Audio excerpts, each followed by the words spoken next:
Hello, welcome to another fantastic episode of Clean Energy Shorts, brief chats with power leaders. I am very, very excited about this one because this is a dear friend of mine. We go back a ways in the energy world, and this is Elizabeth Bennett.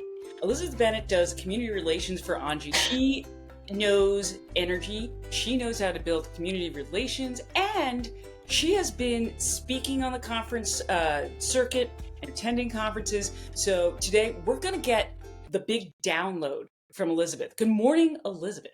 Good morning, Jennifer. So great to be with you. Thank you for having me and thinking me of this for this podcast. And it's just been so fun to stay connected. And that's one thing I love about the energy sector is I feel like it's a small sector in the sense it's a big sector. And when we think of growth, but when you think about people, there's so many long-lasting relationships I've gained from working in this industry. So it's been wonderful in many Absolutely. ways. Small town. You're focused on the Southeast, correct? Yeah, well, so I joined NG North America last year. As you noted, I've had a long career in the energy sector, grew up through the utility, but I joined them last year to lead their community relations activities for our Eastern portfolio. And so that portfolio includes projects in MISO. So you think about the Midwest markets, Southeast markets, CERC, and PJM, the Mid-Atlantic markets. And I'm in the Charlotte area. And I got my roots here, growing through the energy industry in the Carolinas. So I know the area well, know the Midwest well, having worked at Duke Energy for a number of years. It's an exciting time to be part of this sector. It always has been. And that's what I love about it. My work particularly is focusing on building community trust and engaging with communities to educate, hear their concerns, answer their questions, get them on board as we look at the opportunity before us of what clean energy can provide their communities. And really, right now, this is a story about energy. It is a story about how we meet this moment. In the US, as we're seeing energy demand rise and prices increase, renewables have a big role to play in both of those sectors, and I'll talk more about that. We're definitely going to talk about what you're hearing on the conference circuit, but I'd love to hear more on you're going out to the communities. What are you hearing? Yeah, I think what we're hearing is that they're interested to understand not only how projects get built, so they still have questions that we were working on back in 2013 when I first started working in clean energy. But I would say they are more sophisticated in their knowledge and their engagement and how they are thinking about their communities. And so, in many cases, communities care about things like we want to have job growth. We care about ensuring our local economy is going to be strong, and renewables certainly play a key role in that. When we take just as one project, for example, recently we built in Indiana, from the tax benefits alone, that project will create $50 million in tax benefits over the life of the project. The other thing we're hearing, and we're seeing this play out in the media as well, is that people are feeling, I think, price sensitivity in general. But as we look at electricity prices, I just came back from some projects we're working on in Kentucky. In the local newspaper, the headline was U.S. electricity prices continue to increase. And so I think that is starting to really enter, and it has been, certainly price has always been important, but I think even more so, I think people are having conversations about, okay, how can we keep costs more affordable for our family? And so those are the kinds of conversations we like to have because renewables currently are and have been for the last decade the most cost effective resources when you compare them to other energy resources. And then I think too, it's about thoughtful planning. So we're hearing people who really care about their communities, their land. They want to preserve the ability to utilize land for future needs. And so that's another, plug for renewables. And we typically work with landowners. We're not buying the land outright. Typically, we're leasing the land.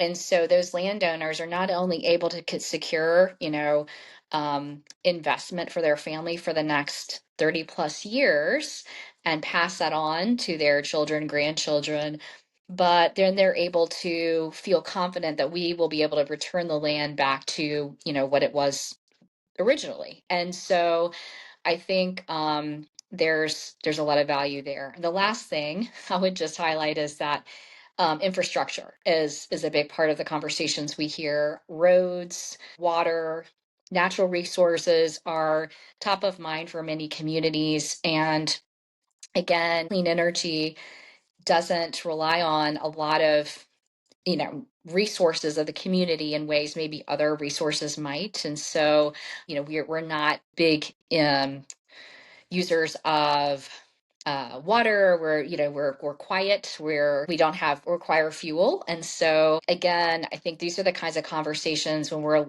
looking to educate people that we're able to have. And I think it's illuminating to be able to hear their questions and address them in these ways. You said something really interesting. People seem more educated in communities about energy. They've always been focused on jobs and the economy, right? Energy's been a hard thing to get people's attention in the communities and businesses and so forth. You're a community person. How has that changed? Why has that changed? Has the industry? I know the industry for years. We've been talking about educating people about energy. Did it finally pay off, or what's happening? Yeah, it is. I think it's a great question. I think certainly people it's become part of our broader conversation. So media is covering it more for one thing. I think the other is as generation resources are showing up in people's communities, naturally it's going to draw attention and create questions. And so when I think back to a decade plus ago when I started working in renewables, we were bringing on some of the first utility scale solar projects for the state of North Carolina or and battery storage similarly. And so when it's in your community, when you're driving past it each day on your way to work or taking the kids to soccer or whatever, it's very much top of mind because it's there and present. And so I think as we're growing the portfolio, if you will, of these resources and not just renewables, we think about, these resources that have been out in the communities and continuing to be built, it really having that physical presence certainly draws that attention. When it comes to the media, it seems that it's made the connection, for better for worse, that prices are going up strictly because of AI and data centers. Talk to me about that. I mean, that's part of the equation from my understanding, but what else is Yeah, happening? I think it is part of the equation, but it's not the full story, right? And so, I mean, there was a report recently released that shared that, yes, generally speaking, this has a big part to play when we think about price, but also it is in the Midwest, just picking on the Midwest, for example, yes, there's a lot of data center opportunity, but there's still a lot of manufacturing being built and coming to those regions. And, we think about places like Texas, where you have such an energy demand and need across the state. They're really looking at we got to have all resources deployed to and we see this every summer and sometimes in the winter where they're trying to really make they're on very very tight margins. And so I think there's a big story about AI and certainly data centers driving that, but there's more to it than just that one industry. And I think being able to peel that back and see, okay, what is driving it here in this state or that state. The other thing I would say is there's been some debate about the forecast and are we going to see as much data center growth as the experts are projecting? I would say, like, forecasting is not a perfect science. And so we've learned that over history. So some of these targets may not materialize. But even with that margin in mind and taking a more conservative approach, there's no doubt that that growth is coming and will be here for the foreseeable future. Right. And so, with that in mind, I know you've been speaking at conferences, attending conferences. What are the key themes that people are talking about? I think we've hit on some of them, but what else? Yeah, so I think people are talking about this balance of, okay, we want to attract we want to have a strong economy in our states. We want to attract data centers. But how do we do this in a way that's reasonable and fair for our ratepayers? And so, what we're seeing are some creative solutions being brought forward where you have some states that are exploring tariffs. In Indiana recently, for example, NIPSCO recently introduced GenCo, which is going to be a standalone and got approval from the Indiana Utilities Regulatory Commission. This is going to be a standalone entity that's a subsidiary of NIPSCO that will provide basically power for data centers, and ratepayers will not be footing the bill for that. So they're getting a special exception to reserve resources specifically for what they call mega load customers. And in addition, they'll have an expedited process through the IURC. Now, not every state can do that, but in other states, they're certainly discussing opportunities of ways to have tariffs or special policies that could provide some relief for customers while we're still ensuring that the data centers and the tech companies behind those centers are attracted to go build and provide resources in that state. That's really interesting. I don't think of Indiana as a mega load data center. That's my new favorite word, mega load. Mega load, Virginia, I yes. think of Yeah. with the tech corridor. Southeast really do lead this right now, but to Yeah. your point, Indiana is up there, and I can't remember the exact statistic, but it's one of, I would say, probably in the top 10 of the states for attracting new growth, manufacturing being a big part of that too, but certainly data centers as well. I think the other thing, the interconnection queues continue to be a big topic at conferences, and how we are going to address those challenges. I mean, that's been part of the bottleneck. Our team at NG is working effectively with PJM and MISO and other markets to ensure that we are up to speed on and engaged in those conversations. At the Carolinas, when I was at Duke, working on the first cluster study process. Other, markets are Unfortunate name. now, but moving away from that sterile process to a cluster study has seemed to help some. But I think it really goes back into also on the developer front, ensuring that we have everything well planned out and thought out, and we're have our I's dotted and T's crossed. And so when we enter the queue, we're ready and we're in good position, and we've really done our homework on the value that this resource is going to provide, and we've studied and we understand the considerations with connecting this resource in this location. I think cost, again, continues to be a big conversation. Growth, and then interconnection. The other one would be permitting reform, and that ties closely with interconnection, right? And certainly ensuring that, kind of getting back to this, the big theme being, we need all the resources on the grid right now to meet the current demand, but also the projected demand. And so it really should be technology agnostic, in the sense of like, let's reform our permitting in a way that is sensible and is not onerous, and ensures that we are being thoughtful about how we're bringing these resources to the grid, thoughtful and responsible, but we're not creating an onerous process that is just going to slow us down and bog us down, because certainly that's the last thing we need. But yeah, we've been talking a lot about the permitting process. It really needs to be reformed. We need to get this power on yesterday. What is the optimism right now, considering the government shutdown and so forth? Talk to me about that. What are you hearing? Are people optimistic? Are they pessimistic? Are they like same old when it comes Yeah. to real permitting changes?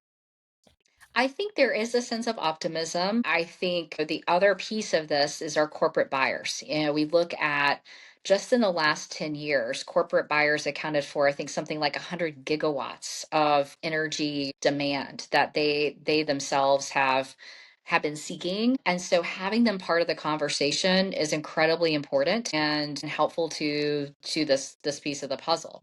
I would also say that I think Congress, while, there's certainly some challenges around policy, where the one big beautiful bill ended up on the tax incentives, for example, which I know it deviates a little bit from permitting, but just as an example, we have ended up in a place where while we don't think it's necessarily ideal, the safe harbor is allowing projects that are beginning construction soon are able to safe harbor through 2029. And so we are able to go ahead and plan for those projects. And as a result, corporate buyers are saying, okay, we know that there's a safe harbor tax credit that we can take advantage of and benefit from.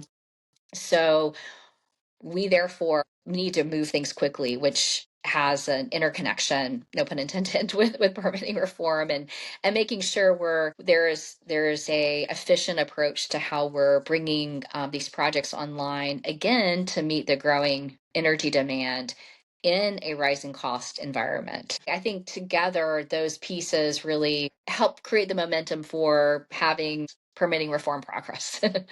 Talk to me about what's in the interconnection queue.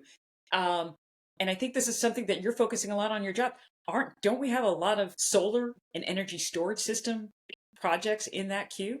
We do have a lot of solar and storage systems. And I think part of it too is from a developer's perspective, the planning required, to enter the queue and making sure that we are staying on top of changing timelines and deadlines. And it is definitely something we can overcome. It's just a matter of how quickly we can bring some of these projects to the market. And so I think the faster we can get them online, obviously, the better position will be to deliver the results that are needed. On energy storage, I would say I think that's the other piece I would highlight that we're hearing a lot about at conferences, because it is in some ways was really set aside from or not impacted by the tax reduction or the pullback of the IRA from the one big beautiful bill. And in many ways, I think that plus the fact, Lazard's LCOE, levelized cost of energy report, showed that battery storage systems are going back to their 2020 prices, and so they're declining back to where they were during COVID time.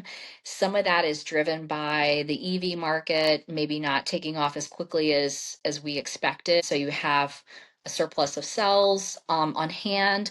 You also have new technologies and advancements in beyond lithium. Still a lot of, not still, there has been talk about a lot of attention on long duration storage for quite some time. But I think for the first time, we're really seeing progress being made in that area. And Mhm. that's really exciting. And so as we think about the story of renewables and solar and onshore wind, the role that battery storage can play and its ability to get to the grid quickly, similar to solar, certainly is a key piece of the puzzle. And so I think Engie's looking at growing its battery portfolio. We have 10 gigawatts of renewables installed all across the US. A couple gigawatts of those are battery storage, and that portfolio is growing tremendously. And so part of our strategy, and I think some other developers too, is standalone BESS or standalone storage, but also solar plus storage. And so in areas where we are building or have built solar projects, I mean, ideally we would like to pair that with battery storage. And that only helps from a capacity perspective. It helps from resiliency perspective and load for future load growth perspective. So we see a lot of value, and that's we're hearing from other developers and others in the industry that battery storage will continue to be a big part of our puzzle here in the US and globally too, obviously. Right. You can get it on quicker. It's cheaper relative to other projects, nuclear. It seems like everybody's really hip on nuclear right now.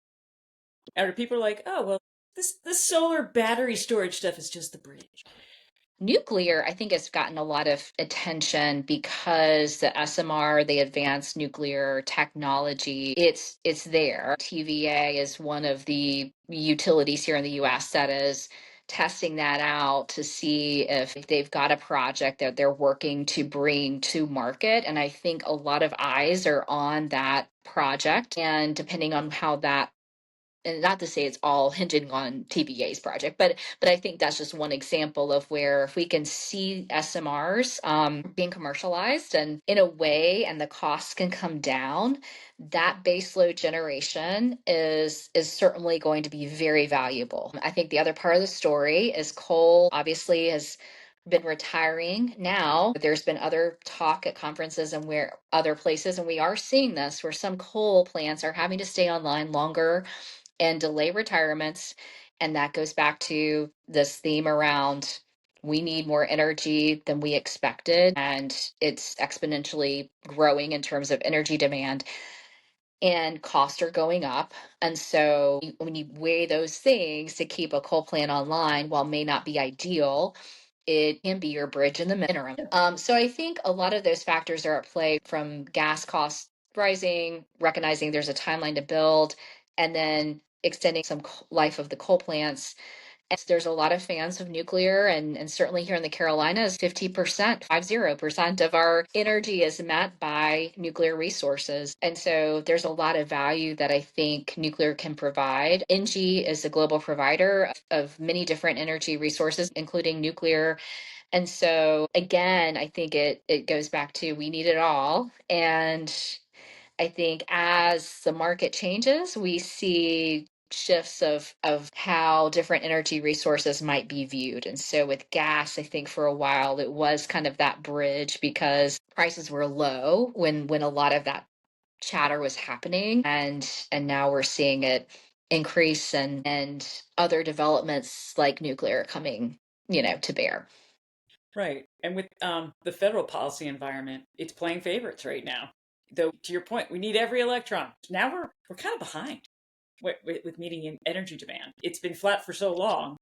Yeah, I was looking at a report just the other day. It's like in the past 4 years, on average across the US, electricity demand has gone up 24%. And that is just in 4 years, 24%. And that is significant. So you take that down to the individual customer, residential customer level, and you think about what that means for economics, demand rises, cost is going to increase. There's this natural correlation of we need more of it and costs are rising. And so again, that's in my opinion where clean energy has such a great role to play in our story, especially at this time when we can quickly get to the grid. We are the lowest cost resource.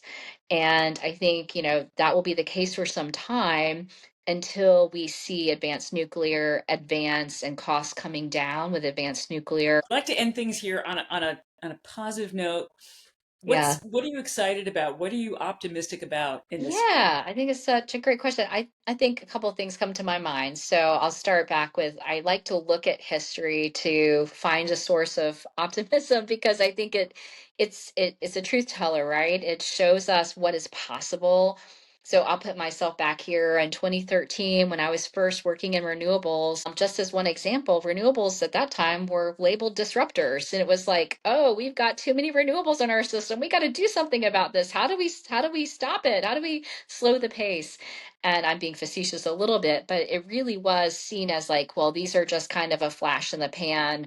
We've got to deal with these, that are coming on our grid, and then things will steady out. And well, little did we realize that, cost of renewables were going to, for solar, it's, in the last decade, nearly cut in half in terms of price. And so I look at that and I think clean energy, regardless of policy, has economic value, full stop. And we're here to stay. So that gives me a lot of hope. The other thing is I like to go back to history to when our country was founded. We were burning wood. We were using natural resources, renewable resources, to create energy. And here in the Carolinas, I worked at Duke Energy for a while, so I'm very proud to say, the Duke Energy's history was founded on the banks of the Catawba River in 1904, And the three men that founded the company envisioned an integrated hydroelectric system. And that's what they built. And they built a series of electric systems, dams, and power generation systems to take the Carolinas from an predominantly agricultural economy to one that could be a textile economy. So in this time period, because of those hydroelectric plants, we were able to then support mills and factories that really were the birthplace of the industry that we know today here in the Carolinas. And so I don't know, I take a lot of hope in that, I think it shows that at foundationally clean energy has always had a role to play and will have a role to play as we look ahead, regardless of what's happening in Washington, D.C. or elsewhere. The other thing that gives me hope is I think at a local level and state level, as I talked about before, I like that customers and communities are more engaged than they've ever been. And because I think if we can have a conversation and you're genuinely interested in understanding what role this particular whatever the energy resources plays, then that's much better than being at a place where you don't understand or you're just not engaged. And so I think engagement is a very good thing. And one other thing I would say about that is we're seeing several states, Indiana being one of them, North Carolina being one of them, I think Illinois as well, where the governors have created a new energy task force solely designed to address what they see as an opportunity, which is we've got significant energy challenges coming our way or already here in terms, and challenges meaning in terms of demand. We have great opportunity to attract new industry, data centers, etc. How do we meet this moment and address this in a thoughtful way?